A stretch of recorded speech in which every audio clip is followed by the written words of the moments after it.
तब श्री राम ने महाप्रस्थान का निश्चय कर लिया। भगवान, अब जाने का समय आ गया है, अतः अब आप हमें प्रस्थान की आज्ञा प्रदान करें। हे त्रिलोकीनाथ, आप समस्त विश्व में और समस्त विश्व आप ही में स्थित है। आप न तो कहीं आते हैं न कहीं जाते हैं। ये आगमन और प्रस्थान तो केवल मायापति की एक लीला है। आपका ये लीला रूप महाप्रस्थान समस्त लोकों के लिए शुभ हो।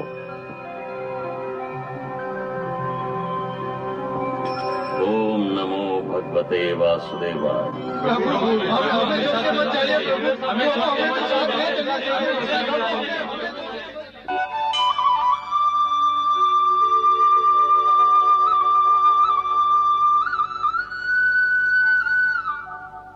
हे राम, हमें त्याग कर मत जाइए, हमें भी अपने साथ ही ले चलिए। रघुनंदन, आप जहाँ भी जाएंगे आपके पीछे पीछे हम भी वहीं चलेंगे। आपके सिवाय इस पृथ्वी पर हमारा कोई नहीं। महाराज, यदि नगरवासियों पर आपका परम स्नेह है तो हमें भी साथ चलने की आज्ञा दीजिए। हे राघव, यदि आप हमें साथ लिए बिना चले जाएंगे तो हम ये समझेंगे कि आपने यमदंड उठाकर हमारी हत्या कर दी है।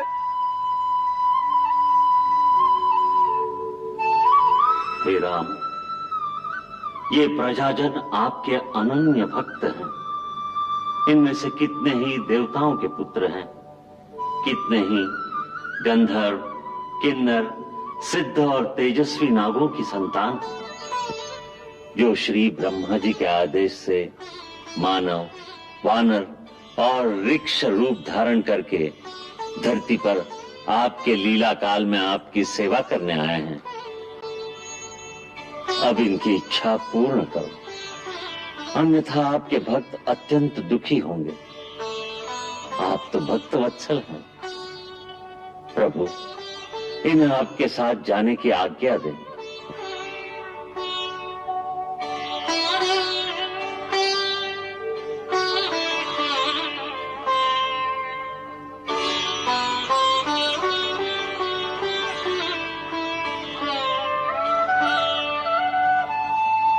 तथास्तु।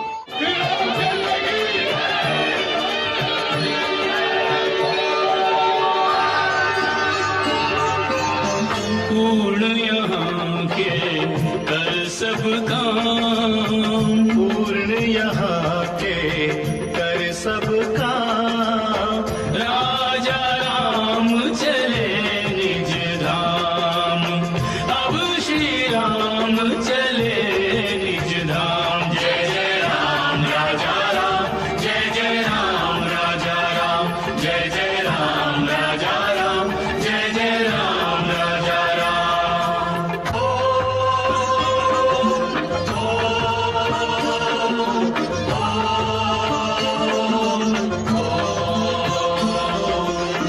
कमल पुष्प पर स्थित गायत्री, मुखरित करे दिशाएं। कमल पुष्प पर स्थित गायत्री, मुखरित करे दिशाएं। श्रीदेवी भूदेवी प्रभु के संग में शोभा पाए। धनुष बाण भी धार मनुज तन, प्रभु की महिमा गाए। ब्राह्मण रूप बना वेद अपनी, पढ़ते स्वयं ऋचाए। सबके मुख पर जय श्री राम, सबके मुख पर जय श्री राम।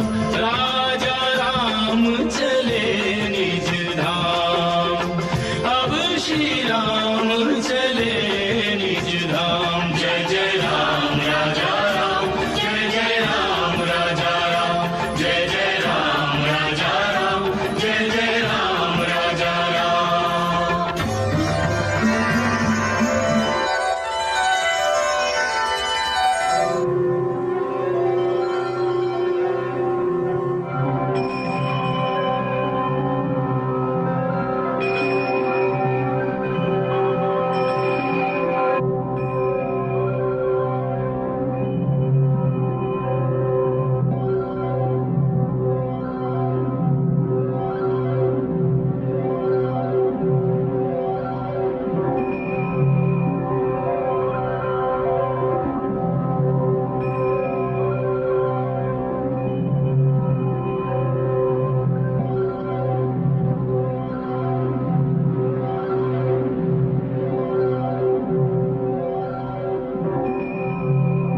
श्री राम ने सरयू में प्रवेश किया तो ब्रह्मा ने आकाश में प्रकट होकर कहा, हे विष्णु स्वरूप रघुनंदन,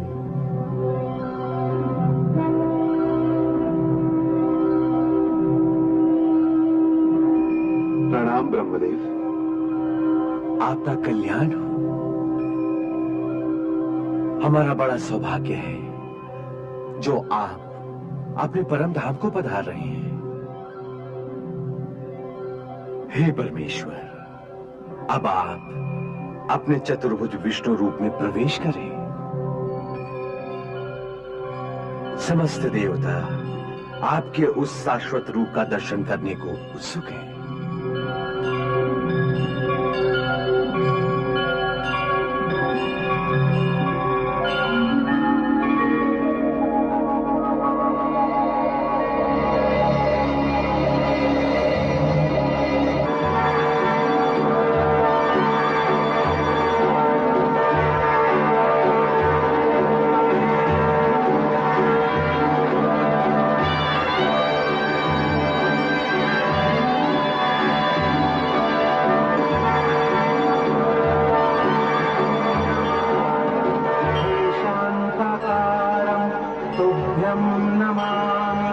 तुभ्यं नमामि नारायणाय, तुभ्यं नमामि जगदीश्वराय, हे लक्ष्मीकान्तं तुभ्यं नमामि, हे शान्ताकारं तुभ्यं नमामि।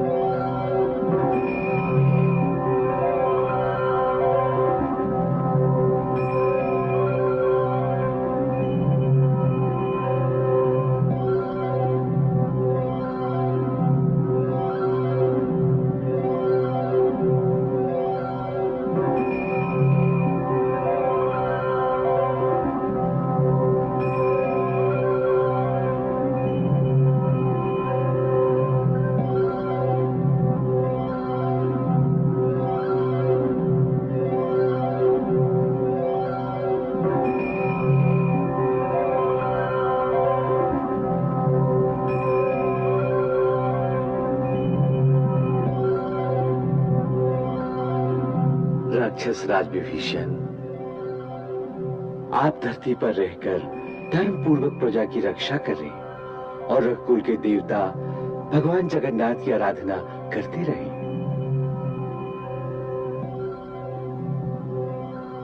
हनुमान प्रभु, तुमने दीर्घ काल तक जीवित रहने की प्रतिज्ञा की थी, सो हे हरीश्वर, जब तक संसार में मेरी कथाओं का प्रचार रहे तब तक तुम भी मेरी आज्ञा से धरती पर रहोगे। तुम कलयुग के अंत में होने वाली प्रलय तक रहकर मेरी कथा का प्रचार करोगे। हे पवन पुत्र, कलयुग में धर्म का केवल एक ही चरण रह जाएगा, अतः उस समय भक्तों को तुम्हारी सहायता की विशेष आवश्यकता होगी, क्योंकि कलयुग में केवल हरि नाम कीर्तन ही मोक्ष का सुलभ मार्ग होगा। जो आज्ञा प्रभु। ब्रह्मा के पुत्र रीक्षराज जामवंत द्वापर के अंत तक धरती पर रहेंगे और महाराज सुग्रीव। प्रभु, मुझे यहाँ रहने की आज्ञा न दें। मैं तो अंगद का राज्याभिषेक करके उसे सिंहासन पर भी बिठाकर आया हूँ। मेरा दृढ़ निश्चय है प्रभु कि मैं आपके बिना इस धरती पर नहीं रह सकता। सो हे कृपा सिंधु, मुझे भी प्रस्थान करने की आज्ञा दें। तथास्तु प्रभु। ये सब लोग स्नेहवश मेरे पीछे आए हैं।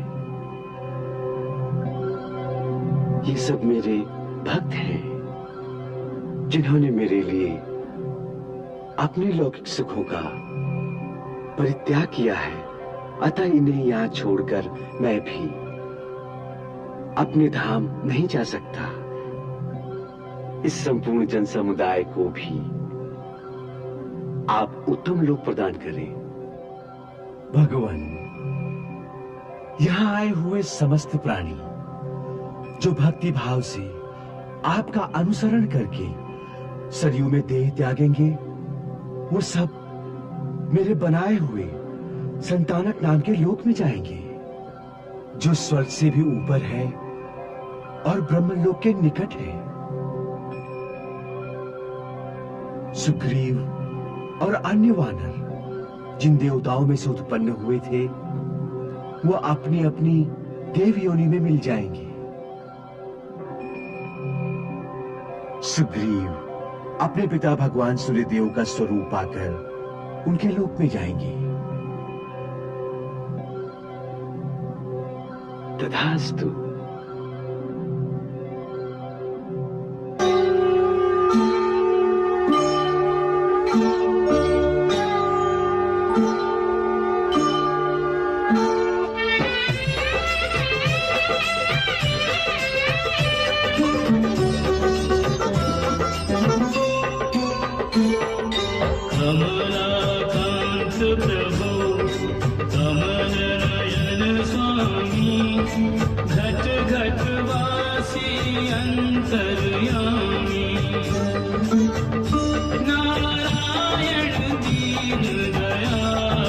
जय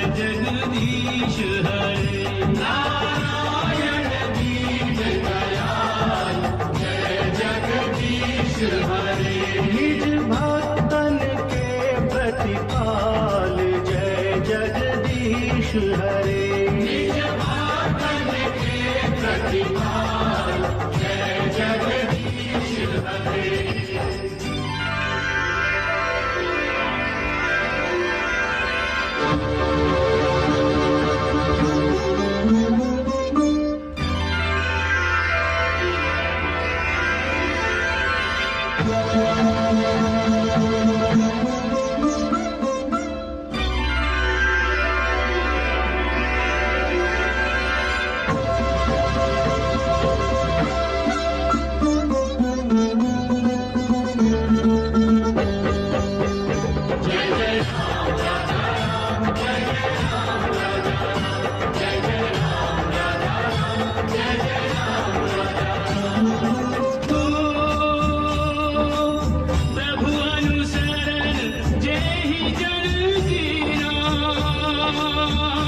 विश्वाधारम्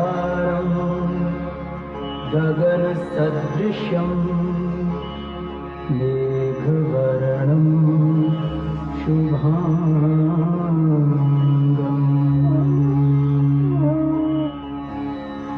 ध्यानावस्थित तद्गतेन मनसा पश्यन्ति यमयोगिनो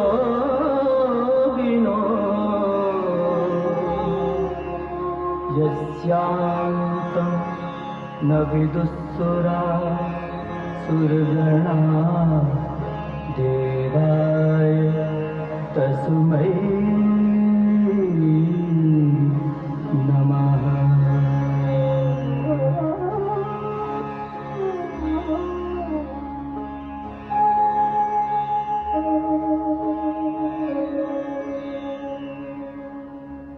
नाना भांति राम अवतारा, रामायण सत कोटि अपारा। जिस प्रकार हर कल्प में नाना भांति राम के अवतार होते हैं, उसी प्रकार भिन्न भिन्न कल्पों में और अलग अलग लोकों में मुनियों ने भी अनेकानेक भांति रामचरित गाया है। इसी कारण तुलसीदास ने लिखा है कि हरि अनंत हरि कथा अनंता। रामायण के करोड़ों रूप हैं। राम कथा के मुख्य रचयिता कौन है, उसके लिए रामचरितमानस में लिखा है, रामचरितमानस मुनि भावन, विरचेहु शंभु सुहावन पावन, रचि महेश निज मानस राखा, पाए सुसमय शिवासन भाखा। भगवान शिव ने इसे रचकर माता पार्वती को सुनाया। फिर भगवान से सुनकर काकभुशुंडी ने यही कथा अपने पक्षियों की सभा में बैठकर गरुड़ को सुनाई। इसी कथा को महर्षि याज्ञवल्क्य ने गंगा के तीर पर बैठकर भरद्वाज मुनि और दूसरे ऋषियों को सुनाया। रामायण में सबसे अधिक महत्वपूर्ण बात यह है कि इस कथा में श्री राम का चरित्र एक आदर्श मानव के रूप में दर्शाया गया है। इसी कारण यह कथा मानव को नैतिक उत्थान की राह दिखाती है। ये हम सब ने प्रत्यक्ष देखा है कि किस प्रकार राम कथा सभी जातियों के, सभी अवस्थाओं के प्राणियों के हृदय पर मानवता के शाश्वत मूल्यों की छाप छोड़ती है। इस राम कथा के द्वारा किस प्रकार समस्त प्राणी अपने अपने धर्म अर्थात अपने अपने कर्तव्य के आदर्शों के प्रति सचेत हो गए हैं। ये महान गाथा संप्रदाय, जात पात और देशों की सीमाओं को पार करके सीधी मानव की आत्मा को छूती है। इसी कारण ये युगों युगों से मानव का मार्गदर्शन करती आई है, मानव को उसका धर्म सिखाती आई है। धर्म का अर्थ होता है कर्तव्य। जैसे हम कहते हैं कि पिता का क्या धर्म है अथवा इस अवसर पर पुत्री का क्या धर्म है, सो रामायण सर्वदा मानव की कर्तव्य पथ प्रदर्शिनी रही है। इसीलिए इसे बार बार कहा और सुना जाता है। इस कल्प में सर्वप्रथम इस कथा की रचना आदि कवि महर्षि वाल्मीकि ने की। तत्पश्चात समय समय पर अलग अलग भाषाओं के महान कवियों ने इस लोक कल्याणकारी गाथा को अपने अपने समय की सामाजिक आवश्यकताओं का ध्यान रखते हुए अपने अपने ढंग से गाया। ये सब अवतारी पुरुष हैं जिन्होंने इस राम कथा के द्वारा संसार का कल्याण किया है। सारी मानव जाति उनकी आभारी है। उन्हीं के ज्ञान और भक्ति के भंडार से जितना कुछ हम अपनी झोली में भर कर ला सके वो हमने लाकर आपके सामने रख दिया है। परंतु हमारी झोली बहुत छोटी थी और उनका भंडार अथाह और अपार। हमारी इस कमी को आप अपनी उदारता से क्षमा कर देंगे, इसी अपेक्षा के साथ हम दर्शकों को उनकी उदारता और स्नेह के लिए प्रणाम करते हैं। जय श्री राम।